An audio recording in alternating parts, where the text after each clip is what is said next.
चलिए गाइस, तो अब हमने पहले फंक्शंस के टाइप देखे। अब हम बताते हैं, मैं दूसरी चीज़ आपको ये बताता हूँ कि फंक्शन को हम रीयूजेबल पार्ट ऑफ कोड क्यों कहते हैं। फॉर एग्जांपल हम यहाँ पे लिखते हैं कंसोल डॉट राइट लाइन लिख देते हैं। यहाँ पे सबसे पहले एक string name equals to टर्ट्स in Hindi लिख देता हूँ मैं। और यहाँ पे मैं लिखता हूँ console dot write line how are you. फिर यहाँ पे हम लिख देते हैं टर्ट्स इन हिंदी, तो हम यहाँ पे लिख देते हैं नेम। मैंने इसे लिखा और मैं इसे यहाँ पे रन करूँगा, तो आप देख सकते हैं यहाँ पे लिखा रहा हाउ आर यू टर्ट्स इन हिंदी। अब हमारे पास जैसे 4-5 नाम और आते हैं, तो हम यहाँ पे लिखते हैं नेम इक्वल्स टू ABC। और फिर हम इस प्रोसीजर को फिर से कॉपी करते हैं, इस लाइन को कॉपी करेंगे। प्रोसीजर गलत वर्ड हुआ प्रोग्रामिंग की लैंग्वेज में। अब मैं यहाँ पे इस पूरे कोड को फिर से कॉपी करता हूँ और यहाँ पे मैं लिख देता हूँ XYZ। तो अब देखेंगे यहाँ पे क्या हुआ।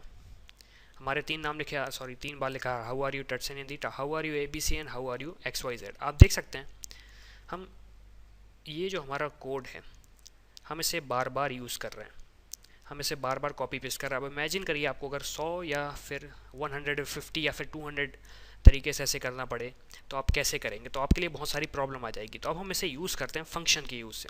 तो हम यहाँ पे लिखते हैं स्टैटिक, फिर यहाँ पे हम कोई भी रिटर्न नहीं करने वाले, इसलिए हम यहाँ पे लिखेंगे रिटर्न 0, सॉरी वॉइड लिखने वाले। फिर हम यहाँ पे लिखते हैं से आस्क हाउ आर यू, और यहाँ पे हम एक पैरामीटर पास करेंगे नेम नाम का, जो मैं आपको बताता हूँ क्यों। अब मैं यहाँ पे लिखूँगा console dot write line how are you, और यहाँ पे हमने लिख दिया नेम।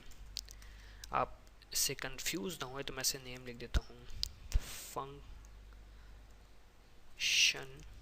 मैं कोई पैरामीटर नेम, मैं यहाँ पे पैरामीटर नेम लिख देता हूँ ताकि आपको कंफ्यूजन ना हो।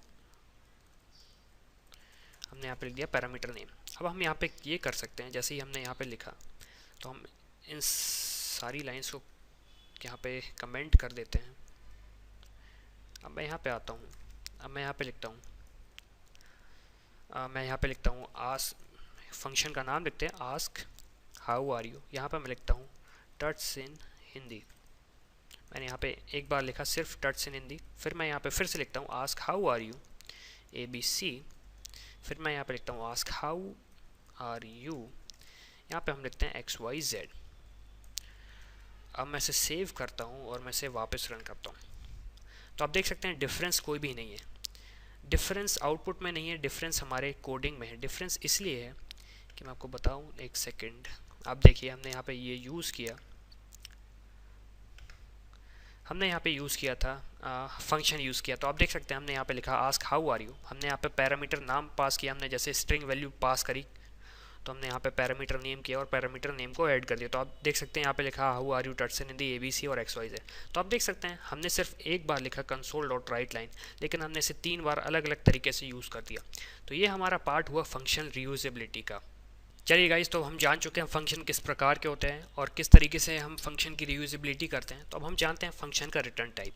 तो फॉर एग्जांपल अब मैं यहाँ पे लिखता हूँ, जैसे हमें एक एडिशन का प्रोग्राम बनाना है, तो हम यहाँ पे एक फंक्शन बना लेते हैं। सबसे पहले स्टैटिक इंटीजर, एक तरीके से हम इंटीजर वैल्यू रिटर्न करेंगे और उसको बताता हूँ कैसे। यहाँ पे मैं लिख देता हूँ sum integer A integer B। हम यहाँ पे 2 वैल्यूज़ पास करेंगे और उनका सम रिटर्न करेंगे। तो हम यहाँ पे लिख सकते हैं integer result equals to A plus B। जो भी वैल्यू यूज़र ने पास करी होगी A प्लस B, उसे हम सबसे पहले ऐड करेंगे, उसे इंटीजर रिजल्ट नाम के वेरिएबल में स्टोर करेंगे और फिर हम उस रिजल्ट नाम के वेरिएबल को रिटर्न करेंगे। रिटर्न का मतलब ये होता है कि जैसे ही ये कोड ख़त्म हुआ, इसने एक वैल्यू रिटर्न करी, अब उस वैल्यू को हमें यहाँ पे कैच करना पड़ेगा। तो फॉर एग्जांपल हम यहाँ पे लिख सकते हैं कंसोल, मैं यहाँ पे लिखता हूँ इंटीजर, एक तरीके से इंटीजर आउटपुट लिखते हैं हम, आउटपुट इक्वल्स टू सम।